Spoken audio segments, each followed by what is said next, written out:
Pasado por aquí, por al lado de la granja. He cogido el primer chusco que he pillado y...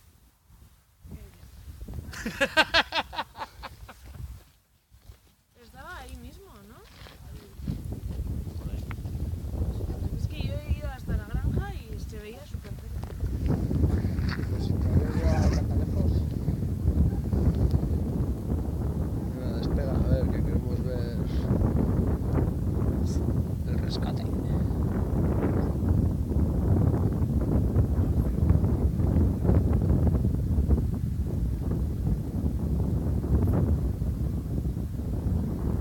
Ahí va. Venga.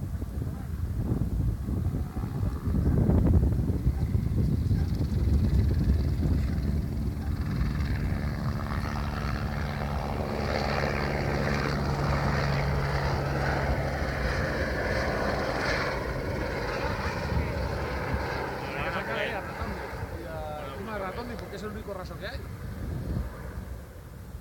Sí, pero que no paran, David, le engancharán. Tirar al borde y le engancharán, David. Sí, estabilizarán el helicóptero, le echarán la cuerda, se enganchará y para arriba. No sé, las de Irache. No creo. Probable.